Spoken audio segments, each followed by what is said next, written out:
Au tête mes frères et sœurs, aujourd'hui je vais vous parler donc de Femme Ndongo. Aujourd'hui je vais bien prononcer son nom.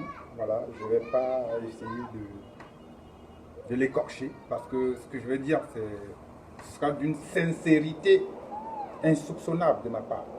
Mes frères et sœurs, vous savez, dans cette vie, il y a une expression qu'on dit souvent que quelqu'un a trouvé chaussure à ses pieds. Une expression. Voilà, c'est-à-dire qu'il a trouvé son mec. Comme diraient les Ivoiriens, il a trouvé garçon. Moi, je mets cette vidéo-là parce que, comme je vous ai dit la dernière fois, je tiens en compte certains paramètres, certaines dispositions aussi, certaines impressions de certaines personnes. Je ne vais pas vous dire qui. Je vous ai dit que j'ai 11 000 abonnés sur Twitter. Je n'y vais plus. J'ai fait cadeau à Twitter avec ça. Je ne suis pas là pour mentir. Donc, mes frères et sœurs, je vais vous parler exactement d'un seul sujet. Ce sera le sujet de Femme Ndongo versus Maurice Kamto. Je vais respecter ce monsieur pour une fois parce que ce que je vais dire, c'est sérieux. Personne n'est absolu sur cette terre. Sinon, nous ne serons pas ici. Nous serons dans un autre monde. Donc, tous ceux qui sont sur cette planète Terre trouvent toujours chaussures à leurs pieds. Bon, maintenant, je vais vous dire, sérieux. L'autre jour, je me suis mis à critiquer Maurice Kamto pour les fautes. C'était justifié. C'est-à-dire que j'ai précisé qu'il fallait qu'il corrige, qu'il était entouré des littéraires et que lui-même, il en était un. Mais sauf qu'une seule personne ne peut rien faire en littérature. Les coquilles existent depuis la nuit des temps, de tout le monde, de tous les plus grands écrivains. Dans les grandes maisons d'édition, il y a des gens qui s'occupent des textes, des manuscrits. C'est-à-dire qu'on doit sortir quelque chose de propre. Mais malgré ça, il y a toujours des coquilles.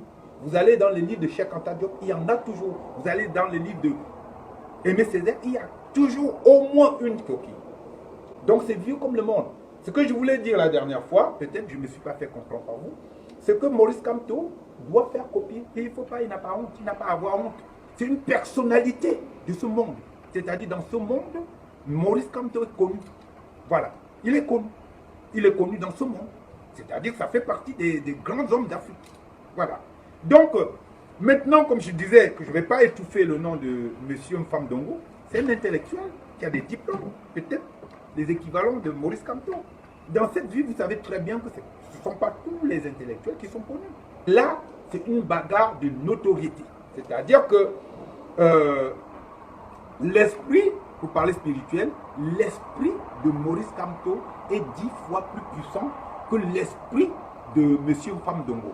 Et là, ce qu'il essaie de faire intellectuellement, c'est essayer d'appeler la population à son secours pour essayer de prendre quelques substances pour rajouter à son esprit faiblard qui n'arrive pas à la cheville de Maurice Kamto pour affaiblir Maurice Kamto.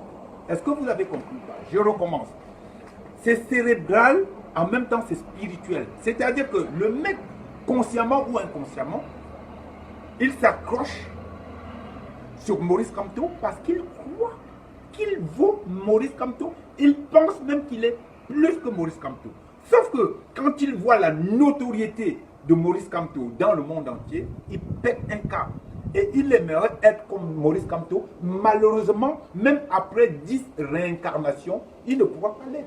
Voilà la seule vérité. Voilà ce qui pousse ce monsieur à faire des cauchemars à chaque fois que Maurice Kamto met un texte ou voilà un article sur le net. Il ne peut plus dormir, c'est-à-dire que c'est la personne qui le fait le plus flipper sur cette terre. Et comme il sait qu'il ne pourra jamais l'atteindre, aucun moyen, il n'a aucune possibilité intellectuellement ou même au niveau de la notoriété de faire le 1/10 de ce que le professeur Maurice Kamto a fait. Lui, il n'est connu qu'au Cameroun. Au-delà du Cameroun, même au Gabon, personne ne le connaît. Tous ces pays frontaliers du Cameroun, personne ne le connaît. Il ne s'accroche qu'à Maurice Kamto pour espérer un jour que Maurice Kamto lui réponde.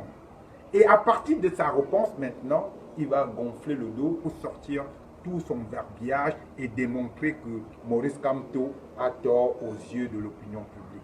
Or, Maurice Kamto ne fonctionne pas tout seul. Je vous ai dit, tous les génies ne fonctionnent pas seuls. Maurice Kamto fonctionne aussi avec son esprit supérieur. Voilà. Donc du coup, il ne répond pas à cet individu. Il peut répondre à d'autres personnes, mais il ne répondra jamais à M. Fam Dongo. Vous voyez? Il ne pourra jamais lui répondre. Maurice Kamto, il a au moins 10 générations de plus que ce monsieur. Il faut que M. Fam Dongo se réincarne au moins 10 fois pour arriver à la cheville de Maurice Kamto.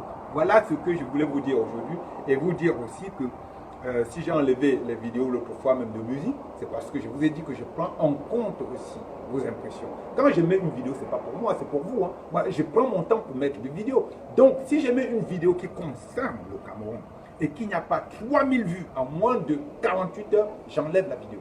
Parce que voilà, je sais que vous sautez comme des rats, on met une vidéo de Congossa et là vous êtes là. Donc quand je mets une vidéo qui peut vous sembler être une vidéo de Congossa et que vous n'adhérez pas, je n'ai rien à cirer, je l'enlève.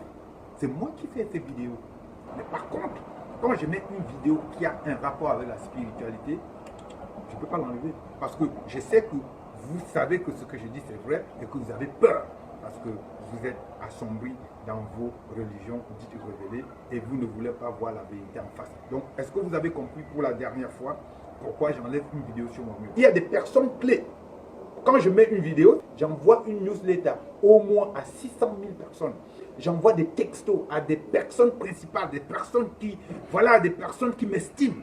Quand je mets une vidéo, ce n'est pas sur vous, sur Facebook que je compte. D'abord, je compte sur les gens à qui j'envoie, voilà, en interne. C'est-à-dire des newsletters, il y a au moins, je vais dire, pas beaucoup, hein, il y a 20 personnes. Sur ces 20 personnes-là, s'il n'y a pas au moins 10 personnes qui réagissent par rapport par texto, machin, ça veut dire que la vidéo ne marche pas et je l'enlève. Et tant pis pour ceux qui l'ont liké ou qui l'ont partagé. Il faudrait faire plus de partage si vous aimez mes vidéos. Sinon, je les enlève. Toutes les vidéos qui sont là sont justifiées. Le professeur Maurice Kamto, il a 10 générations de plus que Fam Dongo. Vous ne pouvez pas me dire le contraire. C'est quelqu'un qui est au top niveau. Il fait des gaffes tout le temps, mais les génies font des gaffes. Vous avez vu l'autre, notre nouveau frère, là, Nganou, il commence à faire des gaffes. Mais c'est des génies, ils sont comme ça, il faut leur pardonner. Donc, Fam Dongo, il n'est ni un génie, ni un grand intellectuel, parce que quand tu vas sur Internet, il n'y a pas de travaux, il n'y a rien, il est validé par des grands, il n'y a pas par ses pairs, il n'y a pas. Donc, c'est un intellectuel qui a des diplômes, ça s'arrête là. Vous voyez la différence entre un intellectuel qui a les diplômes et un intellectuel qui est connu et reconnu dans le monde entier. Oh, tiens, mes frères et sœurs, c'était Black Jack le Gros. Aïe, aïe, aïe. Monsieur Fam Dongo, Maurice Kamto, c'est votre cauchemar. Sincèrement, comme vous avez un ego surdimension comme tous les Camerounais, à mon avis, je vous conseillerais plutôt de l'oublier. Sinon, un jour, vous pourriez vous mettre la corde au cou parce qu'il ne vous a pas répondu.